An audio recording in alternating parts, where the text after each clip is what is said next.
Hello, कैसे हो आप सब? आप सभी का आज के इस क्लास में हार्दिक स्वागत है। जैसा कि हमने कल रेस्पिरेटरी सिस्टम के बारे में पढ़ा था, आज हम बात करेंगे डाइजेस्टिव सिस्टम यानी पाचन तंत्र के बारे में।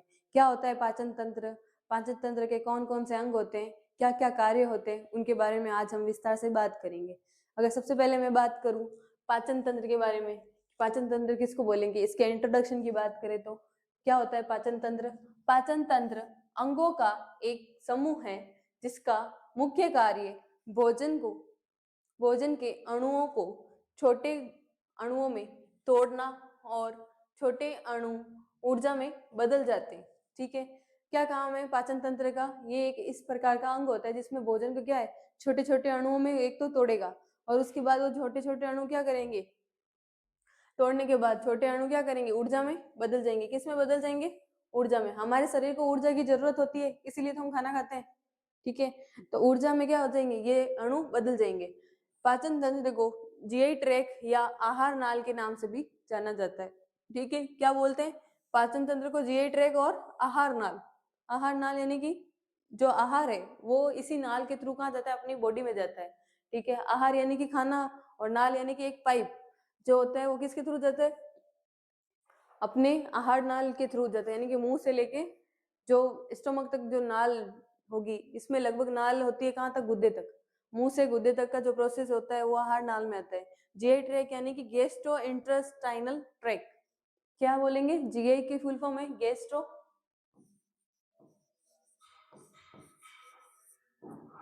इंटेस्टाइनल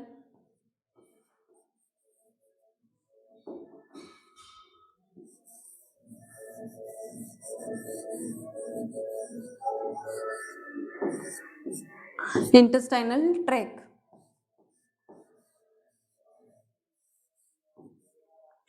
इसकी फुल फॉर्म है जीआई ट्रैक की। आहार नाल मुख से शुरू होकर गुद्दे पर समाप्त होती है। क्या होती है? मुख से शुरू होती है और गुद्दे पे समाप्त होती है। कौन सी? आहार नाल। ठीक है, नेक्स्ट अगर बात करूं तो ये हमारे डाइजेस्टिव सिस्टम का डायग्राम है। इसमें सबसे पहले क्या आ गया? माउथ। माउथ यानी मुख। सबसे पहले क्या आ गया? माउथ। माउथ के अंदर कौन कौन से? एक तो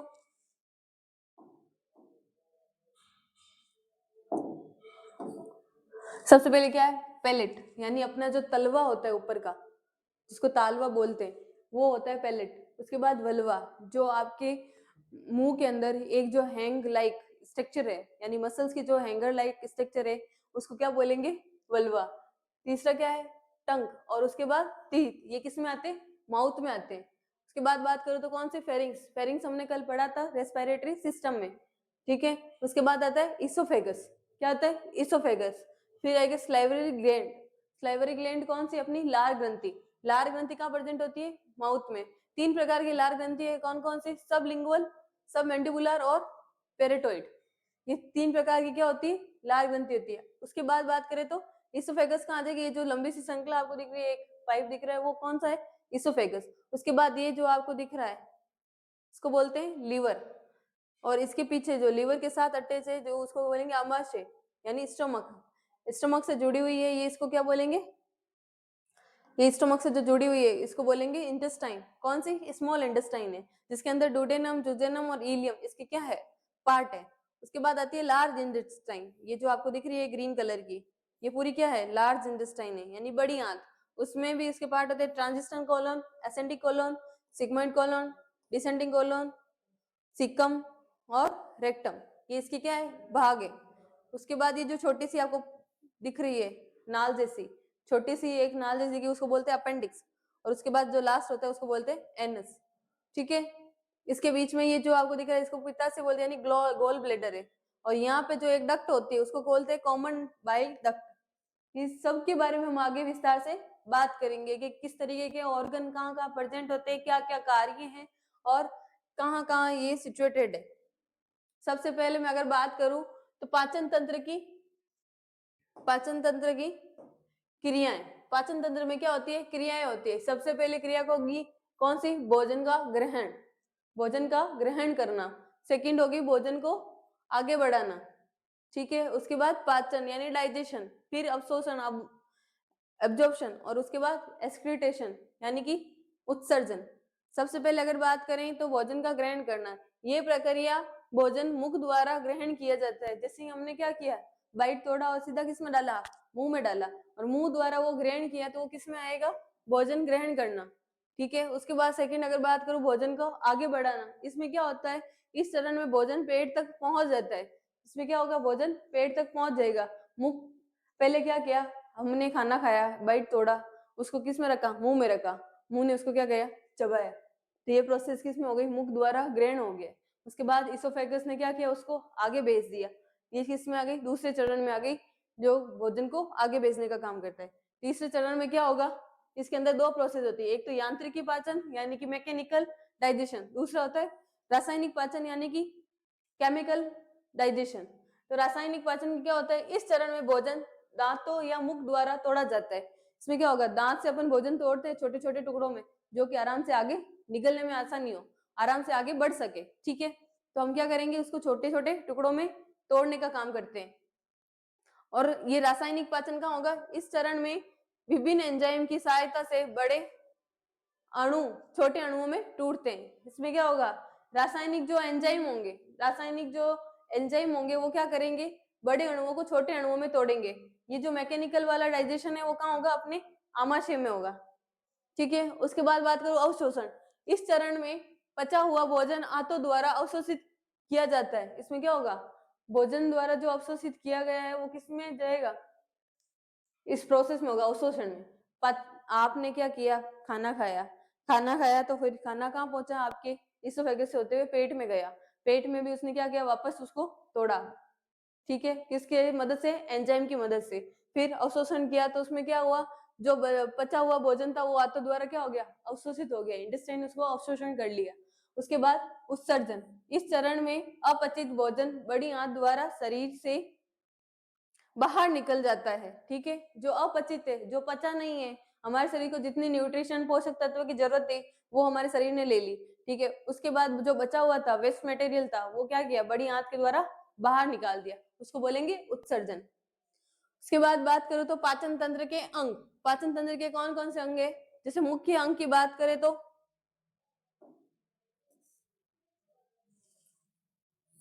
मुख्य अंग कौन से हैं, मुख्य अंग में फर्स्ट अगर बात करूं मुख्य अंग में तो मुख, मुख्य अंग में कौन से, मुख, ग्रासनी, अन्नली, आमाशय, छोटी आंत और बड़ी आंत। पहली बात करें तो माउथ,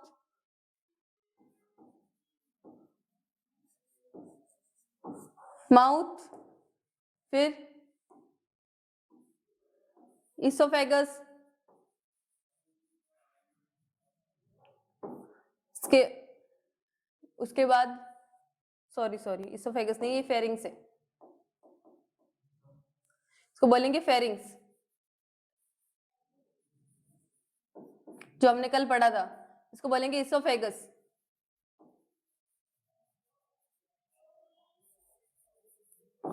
फिर बात करेंगे स्टोमक, उसके बाद स्मॉल इंटेस्टाइन,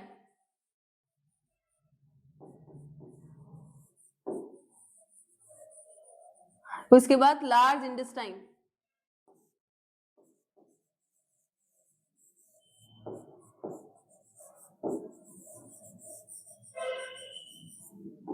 ठीक है, ये किसके हैं, इसके मुख्य अंग है। क्या है, मुख्य अंग है। अब इन मुख्य अंग के बारे में एक एक करके हम पढ़ेंगे। उससे पहले हम देख लेते सहायक अंग। सहायक अंग कौन कौन से हैं, पहला है दांत यानी टीथ, पहला क्या है, दांत या टीथ। सेकंड है जीभ, जिसको टंग बोलते हैं, क्या है, टंग। उसके बाद लार ग्रंथि यानी स्लाइवरी ग्लैंड,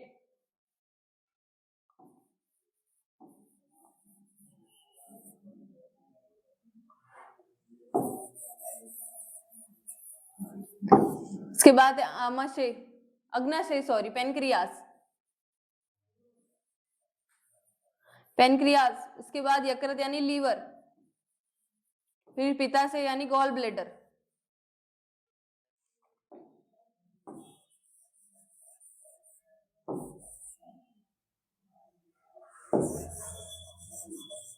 फिर क्या है, गॉल ब्लेडर। ये इसके क्या होते हैं, सहायक अंग है। पहला दांत, फिर जीभ, फिर लार ग्रंथि, फिर अग्नाशय, यकृत और पित्ताशय। फर्स्ट अगर बात करूं किसकी, मुख की, तो मुख में क्या आएगा, माउथ में, माउथ खोपड़ी के अंदर स्थित अंडाकार गुहा है। ये क्या है, अपने जो स्कल है, स्कल के अंदर एक है ना, जो क्या है, एक तरह की गुहा है, कैसी, अंडाकार। अगर माउथ खोल के देखे तो ये किससे स्ट्रक्चर होगा, अंडाकार स्ट्रक्चर होगा। जो हमारे क्या है, एक तरह की गुहा यानी केविटी बनी हुई है, माउथ केविटी बोलते हैं जिसको। इसके भी प्रकार होते हैं, कौन कौन से भाग, एक तो है होठ, एक है वेस्टिबुल, फिर है दांत, जीभ, तल्लू, तालवा बोलते हैं जिसे, और ये है वल्वा, औला, सॉरी वल्वा नहीं, औला, और लार ग्रंथि। इसके बाद देखते हैं, औला है वो, दांत की बात करें तो सबसे पहले दांत ऊपरी और निचले जबड़े की हड्डियों में स्थित होता है। क्या है, दांत ऊपरी और निचले जबड़ों की हड्डियों में स्थित होता है और भोजन पचाने में सहायता करता है। क्या करता है, भोजन पचाने में सहायता करता है, यानी हेल्प करता है। दांत कितने होते हैं हमारे शरीर में, कुल 32। ठीक है, पहला कर्तनक दांत, यानी इसको इंसिजन बोलते हैं, इंसिजन टीथ। दूसरा रदनक दांत, जिसको कैनाइन बोलते हैं। इसके बाद अग्र चरणक दांत, जिसको क्या बोलेंगे, प्री मोलार। फिर बाद में चरणक दांत यानी मोलार टीथ। जो कर्तनक है वो कितने हैं संख्या में, 8 है। जो हमारे आगे के जो दांत होते हैं, ऊपर नीचे वाले दो दो, ठीक है, ऊपर नीचे वाले 4 ऊपर 4 नीचे, वो कितने होंगे, 8 हो गए। रत्न कितने हो गए, 2 ऊपर और 2 नीचे वाले। और अग्र चरणक यानी कि जो प्री मोलार है, उसके अंदर क्या होंगे, 8 होंगे, 4 ऊपर 4 नीचे। और चरणक ये कितने होते हैं, 12 होते हैं। ठीक है,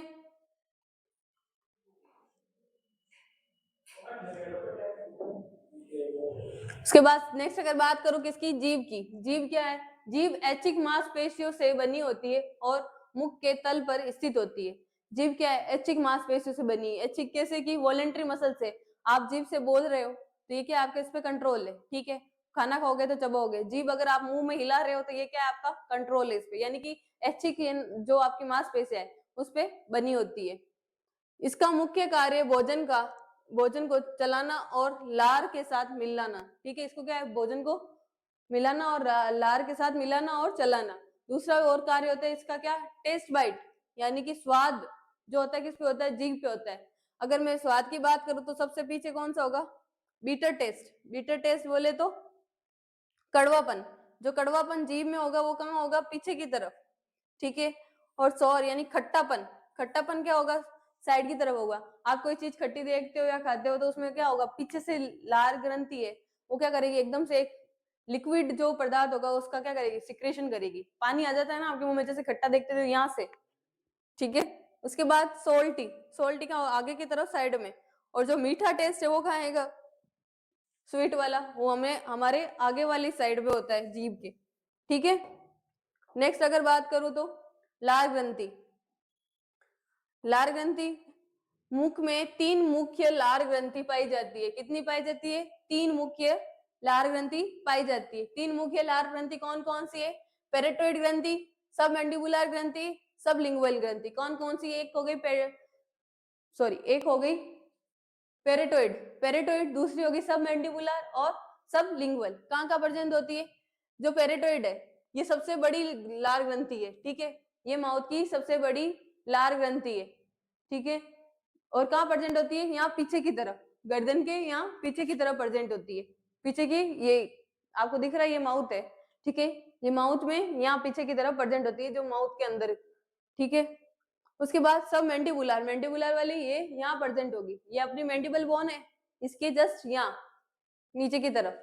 और सब लिंगुअल, जो हमारी जीभ है यानी कि जो टंग है, उस टंग को नीचे, जो टंग के नीचे की तरफ जो ग्रंथि प्रेजेंट होती है वो कौन सी होगी, सब मैंडिबुलर ग्रंथि होगी। ठीक है, पेरेटोइड ग्रंथि के बारे में देखें तो पेरेटोइड ग्रंथि सबसे बड़ी लार ग्रंथि होती है। प्रतिदिन लगभग 1000 से 1500 मिलीलीटर लार निकालती है। क्या करेगी, 1000 से 1500 ml लार निकालती है। ठीक है, लार में अमाइलेज एंजाइम पाया जाता है जो पाचन में सहायता करता है। एमाइलेज क्या है, एक एंजाइम है, वो क्या काम करेगा, भोजन को पचाने का काम करेगा। ठीक है, इस लार में क्या पाया जाता है? अमाइलेज एंजाइम पाया जाता है, जो क्या काम करता है? भोजन को पचाने का काम करता है। कभी क्वेश्चन आ जाता है भोजन को पचाने में कौन सा एंजाइम हेल्पफुल है या फिर सहायता करता है, तो कौन सा है? एमाइलेज। ठीक है, उसके बाद बात करें तो अन्नली। अन्नली क्या है? इसको आहार ना सॉरी फूड पाइप भी बोलते हैं। आहार अन्नली को फूड पाइप भी कहा जाता है। इसका मुख्य कार्य भोजन को मुख से आमाशय तक पहुंचाना है। क्या काम है इसका? मुख्य कार्य क्या है? मुख्य कार्य क्या है इसका? भोजन को क्या करना है? मुख से आमाशय तक पहुंचाना है। जैसे ही आपने खाना मुंह में डाला तो आपकी क्या है? मुंह ने चबाया उसको और किसको भेज दिया? फेरिंग्स के होते हुए वो कहाँ गया? इसोफेगस में। अब इसोफेगस दोनों के बीच में क्या है? तालमेल बना हुआ है। इसोफेगस यहाँ से स्टार्ट होता है और आमाशय तक जाता है। जो फूड है, खाना है, भोजन है, वो मुंह से कहाँ जाएगा? आमाशय तक जाएगा। तो उसको किससे होकर गुजरना पड़ेगा? अन्न नली से या फूड पाइप से। ठीक है, इसकी लंबाई कितनी होती है? 25 सेंटीमीटर। कभी कभार ये क्वेश्चन आ जाता है कि इसोफेगस की लंबाई कितनी होगी, तो ये याद रखना 25 सेंटीमीटर। ठीक है, अगर इसोफेगस को अगर काट के देखते तो कैसा होगा? पहले तो ये क्या है? एक पतली पाइप की जैसे होता है। कितने सेंटीमीटर की? 25 सेंटीमीटर। कितने सेंटीमीटर? 25 सेंटीमीटर का होता है। ये है कितने सेंटीमीटर की? 25 सेंटीमीटर। क्या है? इसोफेगस है, अन्ननली है। अगर इसको यहाँ से काटा जाए तो ये कैसी दिखेगी? इसके अंदर 4 लेयर प्रेजेंट होगी, यानी 4 परतों से मिलकर बनी है। पहली जो बाहर वाली होगी उसको बोलेंगे म्यूकोजा, फिर उसके अंदर होगी उसको सब म्यूकोजा, और फिर उसके भी अंदर होगी सॉरी बाहर वाली होगी उसको बोलते हैं मसल्स। जो मसल्स की लेयर होती है मांसपेशियों की बनी हुई होगी। फिर उसके अंदर वाली होगी उसको बोलते हैं सब म्यूकोसा, फिर आएगी म्यूकोजा, फिर जो होती है उसको बोलते हैं एडवेंटेसिया। ठीक है, आगे अगर मैं बात करूं आमाशय की। आमाशय क्या है? आमाशय क्या है? ये हमारे डाइजेस्टिव सिस्टम का सबसे मेन ऑर्गन है, वो कौन है? आमाशय। आमाशय किस प्रकार का होता है? जे शेप का होता है, कुछ इस तरीके से होता है। ठीक है, जैसे कि आपने जे बनाया यूं, तो ये इस तरीके से इसका क्या है? कर्व है। तो आमाशय जे आकार का अंग है जिसका ऊपरी भाग अन्नली और निचला भाग छोटी आंत से जुड़ा हुआ होता है। ये देखिए आप, ये जो ऊपर वाला ये पार्ट है, ये ऊपर वाला जो पार्ट है, ये किससे जुड़ा है? इसोफेगस से। किससे जुड़ा है? इसोफेगस से। ठीक है, और ये जो नीचे वाला भाग आपको दिख रहा है, ये वाला, ये किससे जुड़ा है? छोटी आंत से, यानी स्मॉल इंटेस्टाइन से। स्मॉल इंटेस्टाइन से जुड़ा है। ठीक है, आपको ये जो पार्ट दिख रहा है इसका, ये किससे जुड़ा है? ऊपर वाला इसोफेगस से, और निचला भाग किससे जुड़ा है? छोटी आंत से। आमाशय के क्या होते हैं? भाग होते हैं। कौन कौन से? एक तो है फंडस। फंडस कहाँ है? ये दिख रहा है आपको, ये वाला भाग, ये कौन सा होता है? फंडस का होता है। ठीक है, और सेकंड क्या है? बॉडी। ये बॉडी है जो सबसे बड़ा पार्ट है किसका? आमाशय का। ठीक है, ये है क्या? बॉडी। और थर्ड कौन सा है? पाइलोरिक। ये है पाइलोरिक भाग। यहाँ पे एक स्पिंक्टर होता है इस तरीके से, जो क्या करता है? खाने को ऊपर की तरफ जाने से रोकता है, और एक स्पिंक्टर यहाँ होता है।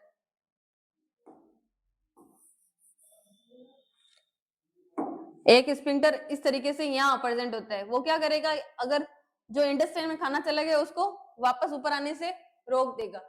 ठीक है, एक स्पिंक्टर यानी कि लॉक होता है, कपाट बोलते हैं। इस तरह के कपाट होते हैं जो खाने को सिर्फ अंदर जाने देते हैं, बाहर आने के लिए उसको बंद कर देते, लॉक कर देते हैं। ठीक है, कभी कभार हमको वोमिटिंग हो जाती है, उल्टी हो जाती है, तो ये क्या करेंगे? उसको फोर्सफुली, यानी यहाँ से प्रेशर ज्यादा लगेगा, इस वजह से ये क्या हो जाते हैं? खुल जाते हैं। ठीक है, ये कार्डियक के पास वाला पार्ट, इसलिए इसको कार्डियक रीजन बोलते हैं। और ये पाइलोरिक है, इस वाले स्पिंक्टर को पाइलोरिक स्पिंक्टर बोलते हैं। ठीक है, अगर पहला बात करें तो हम फंडस। फंडस क्या है?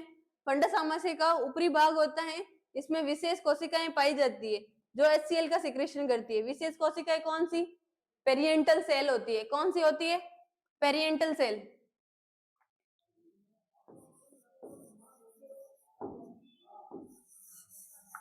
पेरिएंटल सेल या पेरिएंटल कोशिका जो क्या काम करती है? HCl का सिक्रेशन करती है। HCl क्या काम करता है? हमारे डाइजेशन में हेल्प करता है, यानी कि डाइजेस्ट करवाने में हेल्प करेगा। मुख्य कोशिकाएं पेप्सिन, रेनिन और लाइपेज एंजाइम बनाती है। मुख्य कोशिका कौन सी? Chief cell. चीफ सेल ये क्या है? आमाशय की कोशिका है, चीफ सेल इसका नाम है। वो क्या काम करेगी, पेप्सिन, रेनिन और लाइपेज एंजाइम बनाने का काम करती है। नेक्स्ट अगर बात करूं तो आमाशय की है कौन सा, बॉडी। ये आमाशय का मध्यम और सबसे बड़ा भाग होता है। क्या होता है, आमाशय का सबसे बड़ा और मध्यम भाग है। नेक्स्ट बात करें तो पाइलोरिस। पाइलोरिस क्या है, ये आमाशय का निचला भाग है जो डुडेनम से जुड़ा होता है और इसमें जी सेल या जी कोशिकाएं पाई जाती है जो गैस्ट्रीन हार्मोन का निर्माण करती है या गैस्ट्रीन हार्मोन बनाती है। क्या बोलो, पाइलोरी क्या है, एक निचला भाग है किसका, आमाशय का, जो कि किससे जुड़ा होता है, ड्यूडेनम। ड्यूडेनम क्या है, स्मॉल इंटेस्टाइन का पहला भाग है, ठीक है। और इसमें कौन सी सेल पाई जाती है, जी सेल, जी कोशिका पाई जाती है जो क्या करेगी, गैस्ट्रीन हार्मोन बनाएगी। गैस्ट्रीन हार्मोन क्या हेल्प करेगा, वो भी पचाने में हेल्प करेगा, क्या, भोजन को। भोजन आमाशय में रहने का समय, भोजन आमाशय में कितनी देर रहता है, उसका समय। जैसे कार्बोहाइड्रेट है, कार्बोहाइड्रेट कितने घंटे रहता है, 2 से 3 घंटे। कार्बोहाइड्रेट को पेट में रहने के लिए, पचने के लिए कितना घंटा चाहिए, 2 से 3 घंटे। और प्रोटीन को 3 घंटे चाहिए, वसा को 3 से 4 घंटे। और मिश्रित भोजन यानी कि आपने सब कुछ शामिल करके खाया तो उसको 2 से 3 घंटे रहना चाहिए, ठीक है।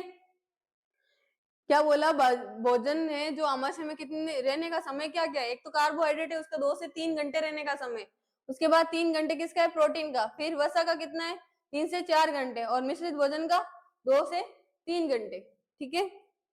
आगे बात करें छोटी आंत। क्या होती है छोटी आंत, छोटी आंत लंबी और संकरी नली होती है जो आमाशय और बड़ी आंत से जुड़ी होती है। किस किस से जुड़ी होती है, आमाशय और बड़ी आंत से। जैसे कि ये आमाशय निकला यहाँ से,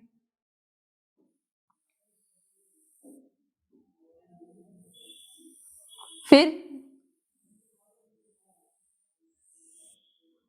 ये क्या हुई, छोटी आंत चालू हो गई।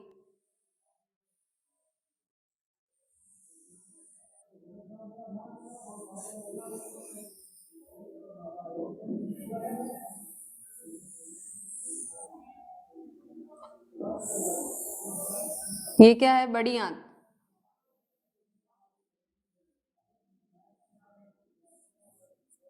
इस तरीके से ये कहां से निकली, यहाँ से चालू है, यहाँ जुड़ गई, किससे जुड़ी, बड़ी आंत से जुड़ गई, और ये छोटी आंत है।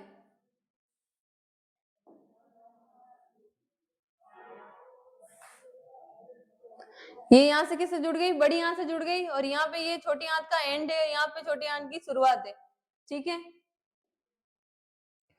अगर छोटी आंत की बात करें तो इसकी लंबाई कितनी होती है, 6 से 7 मीटर। कितनी होती है, 6 से 7 मीटर होती है। बचा हुआ अधिकांश भोजन छोटी आंत में अवशोषित होता है। इसमें क्या होगा, इसका बचा हुआ जो भोजन है उसके अंदर से अवशोषण होगा, जो भी न्यूट्रिशन है, पोषक तत्व होगा, ऑब्जॉर्व होगा अपनी छोटी आंत में। छोटी आंत के भाग, कितने भाग होते हैं छोटी आंत के, 3। पहला जो आपको ये दिख रहा है, ये भाग कौन सा होता है, ड्यूडेनम, जो कि कितना सबसे छोटा भाग है, 20 से 25 सेंटीमीटर, 20 से 25 सेंटीमीटर होता है। और जुजेनम, इसमें क्या होगा, यहाँ से लेके ये यहाँ तक का भाग है जो कि 2.5 सेंटीमीटर का होता है। कितने सेंटीमीटर का, 2.5 सेंटीमीटर का। फिर बाद में जो लास्ट भाग है वो कौन सा है, 3 सेंटीमीटर का, इलियम। इसमें क्या होता है, विटामिन B12 एब्जॉर्ब होता है। क्या होता है, विटामिन B12 एब्जॉर्ब होता है, ठीक है।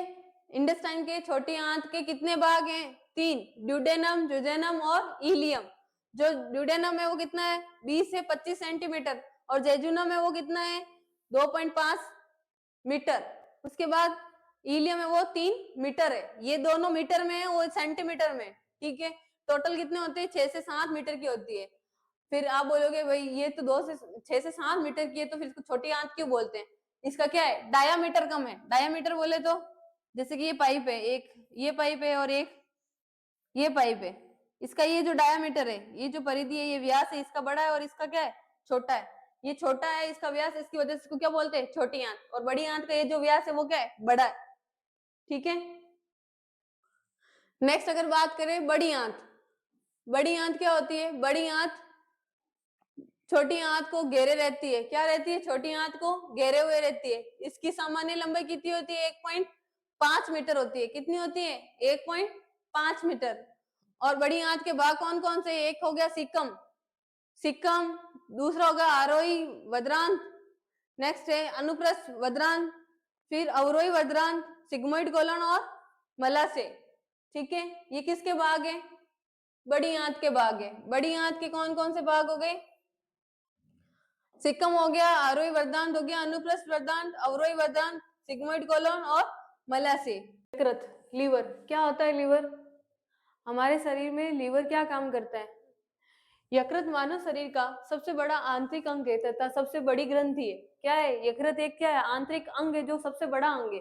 आंतरिक अंग यानी कि जो इंटरनल ऑर्गन है वो सबसे बड़ा इंटरनल ऑर्गन है। कौन सा? यकृत। और सबसे बड़ी ग्लैंड है। कभी कभार क्वेश्चन आ जाता है कि सबसे शरीर की सबसे बड़ी ग्लैंड यानी ग्रंथि कौन सी है? शरीर की सबसे बड़ी ग्रंथि कौन सी है? तो उसमें उसका आंसर क्या होगा? यकृत या लीवर। ठीक है, यह उदर गुहा के ऊपरी दाहिने भाग में स्थित होता है। ये क्या है? उदर गुहा के ऊपरी दाहिनी भाग में स्थित है। कहाँ? एब्डोमेन कैविटी है, उसके दाहिने भाग यानी कि राइट साइड में ऊपर की तरफ स्थित होता है। ठीक है, जो आमाशय है, आमाशय की जस्ट ऊपर की तरफ दाहिने भाग में स्थित होता है। क्या स्थित होता है? यकृत। ठीक है, लीवर। इसका वजन 1.5 किलो यानी 1.5 किलो का लीवर है हमारे शरीर में, इसीलिए तो इसको क्या बोला है? सबसे बड़ा ऑर्गन बोला है, सबसे बड़ा आंतरिक अंग बोला है। ठीक है, ये कितने किलो का होता है? 1.5 किलो का। लोब, इसमें क्या होते हैं? लोब पाए जाते हैं। कौन कौन से? 2 लोब होते हैं। ठीक है, जैसे कि हमारा अगर लीवर की बात करूं तो कुछ इस तरीके का लीवर दिखता है।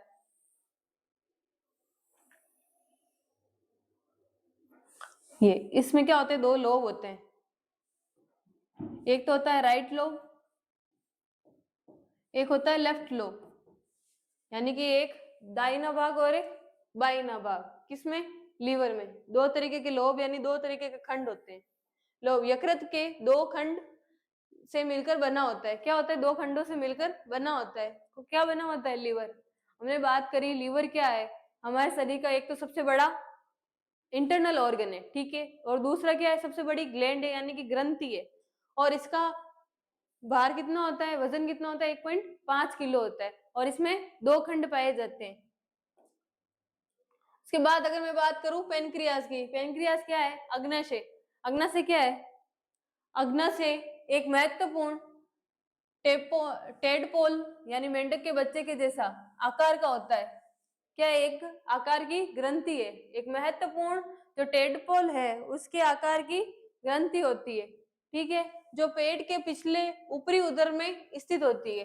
पेट के ऊपरी पिछले हिस्से में स्थित है। कैसे? जो हमारे आमाशय की जस्ट पीछे की ओर क्या होता है? पेनक्रियाज होता है यानी कि अग्नाशय होता है। ये किस तरीके का दिखेगा?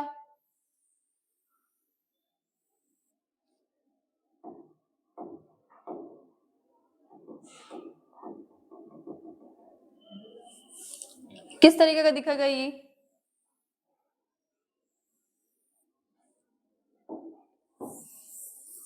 एक सेकेंड,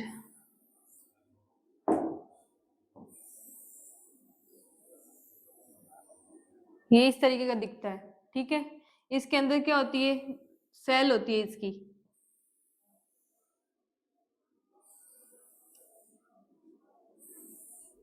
इसके 3 भाग होते हैं।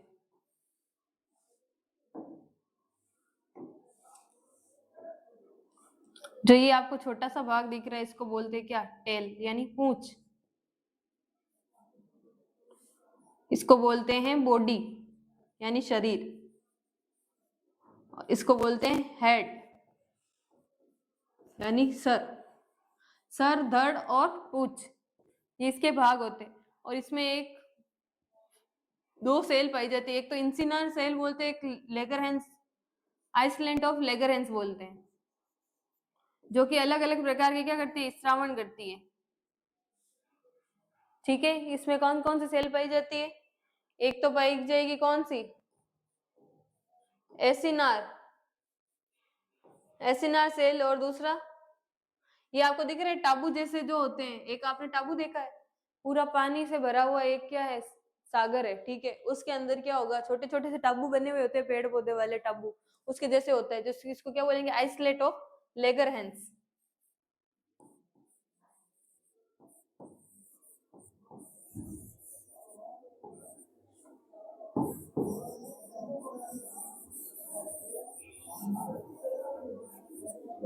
आइसलेट ऑफ लेगरेंस, यह एक साथ बाह्य स्त्रावी और अंतःस्त्रावी ग्रंथि के रूप में कार्य करती है।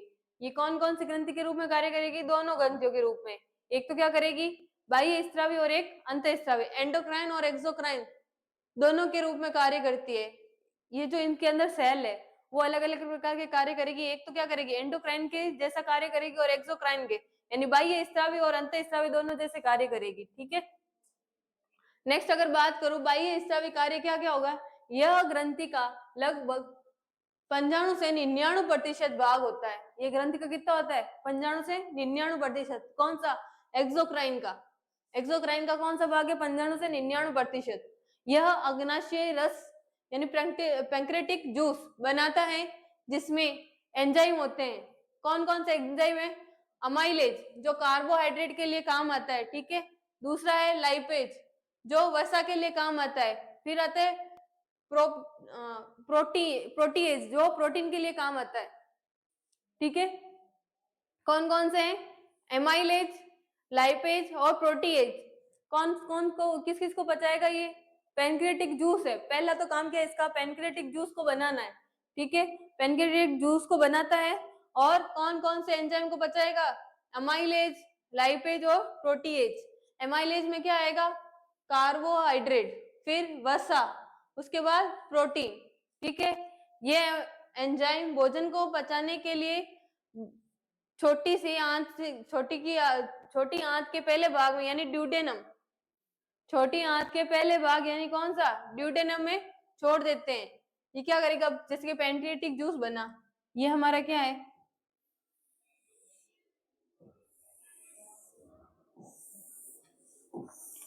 ये हमारा आमाशय है। ये इसके पीछे की तरफ इस तरीके से होता है। ठीक है। अब यहाँ से क्या बना? पैनक्रियाटिक जूस बना और यहाँ से एक डक्ट निकली, उसने क्या किया? इसको ड्यूडेनम में पैनक्रियाटिक जूस को डाल दिया। अब यहाँ से क्या है? जो खाना है वो यहाँ से डाइजेस्ट हुआ, वो आगे जाके किस में जाएगा? ड्यूडेनम में। इंटेस्टाइन सबसे छोटी इंटेस्टाइन होती है, छोटी आंत के अंदर पहला भाग है, उसको क्या बोलते हैं? ड्यूडेनम। उसमें जाएगा, उसमें जाके उसका क्या काम करेगा? भोजन के पचाने का काम करेगा, अवशोषण का काम करेगा। क्या करेगा? कौन करेगा? Pancreatic juice. पैनक्रियाटिक जूस है वो क्या करेगा? एंजाइम, जो एंजाइम है भोजन को बचाने के लिए क्या करेंगे? ड्यूडेनम में जाके क्या करेंगे? उसमें घुल जाएंगे और वो ड्यूडेनम में जाके घुलेंगे। उसमें क्या होगा?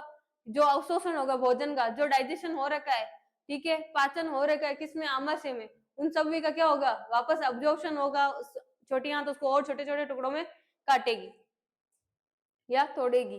उसके बाद अगर बात करूं अंतःस्रावी कार्य, अंतःस्रावी में क्या है इसका योगदान? यह ग्रंथि का लगभग 1 से 2% भाग होता है। ठीक है। 1 से 2% भाग होता है किसका? अंतःस्रावी कार्य में। इसके अंदर लेगरहैंस की दीपिका यानी कि आइसलेट ऑफ लेगरेंस जो सेल होती है वो इसमें काम करती है। ये हार्मोन सीधा रक्त में छोड़ा जाता है। रक्त में कौन सा हार्मोन जाएगा? जो एंडोक्राइन है वो अपना जो हार्मोन डालेगी वो किस में जाएगा? रक्त के थ्रू पूरी बॉडी में जाएगा। और वो किसके? डक्ट के थ्रू जा रही थी। ठीक है। वाहिका के थ्रू वो हार्मोन जा रहा था और ये बिना वाहिकाओं में जाएगा। इंसुलिन, ये क्या करेगा? इंसुलिन जो हार्मोन है, कौन सी cell? Beta cell. Beta cell किस में होती है? पेनक्रियाज में। बीटा सेल, बीटा सेल वो क्या करेगी? रक्त शर्करा को कम करता है। ये हमारे शरीर में रक्त शर्करा को कम करता है। ठीक है। उसके बाद ग्लूकागोन, ये अल्फा सेल है। कौन सी सेल है? अल्फा सेल है जो रक्त शर्करा को बढ़ाती है। एक तो क्या करी है? रक्त शर्करा को कम करने का काम कर रही है। एक क्या करी है? रक्त शर्करा को बढ़ाने का काम कर रही है। जो कम करने का काम करती है वो कौन सी होती है? बीटा सेल, जो उसको बोलते हैं इंसुलिन। और जो कम बढ़ाने का काम करे उसको ग्लूकागोन, जो अल्फा सेल है। कम करने का काम इंसुलिन बीटा सेल द्वारा और बढ़ाने का काम ग्लूकागोन अल्फा सेल द्वारा। ठीक है। नेक्स्ट बात करूं सोमेटोस्टेटिन। सोमेटोस्टेटिन कौन सी है? डेल्टा सेल है। कौन सी सेल है? डेल्टा सेल है। डेल्टा सेल है। ये क्या करेगी? इंसुलिन और ग्लूकागोन के साथ स्राव को रोकता है। ये क्या करेगा, इन दोनों का बैलेंस बनाएगा कि भाई ये दोनों बैलेंस में रहे, इसलिए ये कौन सी रिलीज होती है, सोमेटोस्टेटिन, जो अल्फा सेल द्वारा होता है। कभी ये बढ़ जाए कभी ये घट जाए तो इसमें क्या होगा, ये इसको बराबर करने का काम करेगी कौन, सोमेटोस्टेटिन। नेक्स्ट बात करूं पित्ताशय। पित्ताशय क्या काम करता है, पित्ताशय एक छोटा नाशपाती के आकार का खोखला अंग है जो यकृत के दाएं लोब के नीचे ऊपरी दाहिने पेट में स्थित होता है। ये क्या, एक तो सबसे छोटा अंग है, छोटा सा नाशपाती के आकार का, नाशपाती के आकार का देखिए आपने नाशपाती, उसके आकार का होता है, किसके ऊपर, यकृत के दाहिने लोब में, ये यकृत है, ठीक है। ये है राइट, ये है लेफ्ट, ठीक है, दाहिने यानी कि राइट की साइड। यहाँ पे ये स्थित क्या है, नाशपाती के आकार का है, ये कुछ इस तरीके से। ये क्या होता है, पित्ताशय, ठीक है, ऊपरी दाहिने पेट में स्थित होता है। ये इसके किसके ऊपर है, यकृत के ऊपरी दाहिने लोब में स्थित है। ये क्या काम करता है, पीत भंडार यानी कि बाइल स्टोरेज का काम करेगा। यह पीत को संचित करने का कार्य करता है जब भोजन का पाचन नहीं हो रहा हो।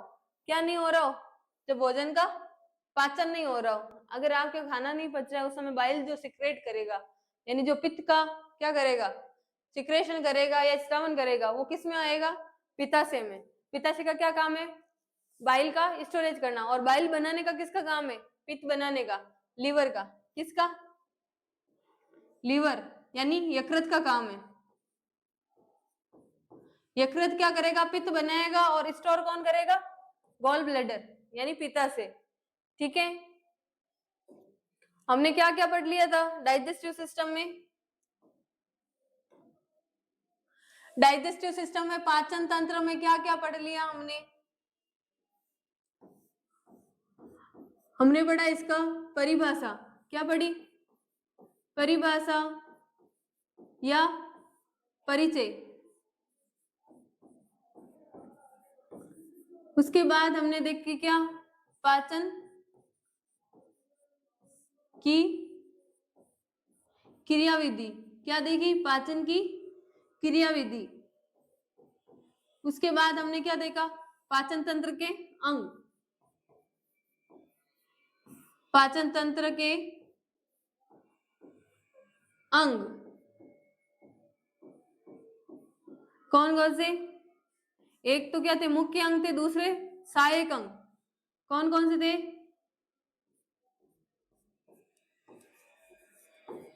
मुख्य अंग,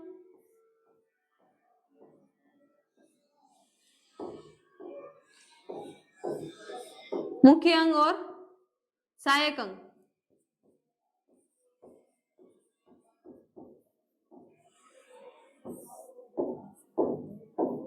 मुख्य अंग और सहायक अंग, मुख्य अंग में कौन कौन से थे, माउथ, मुंह, ग्रासनी, ग्रास नली, अंग जिसको अन्ननाल बोलते हैं, और आमाशय, फिर छोटी आंत, बड़ी आंत। उसके बाद सहायक अंग में हमने देखा था दांत, जीभ, होठ, और पित्ताशय, लीवर और पेनक्रियास, ठीक है। इन सब के बारे में हमने बात की थी, ठीक है। अगर क्लास पसंद आई हो तो लाइक करें, शेयर करें और सब्सक्राइब करें।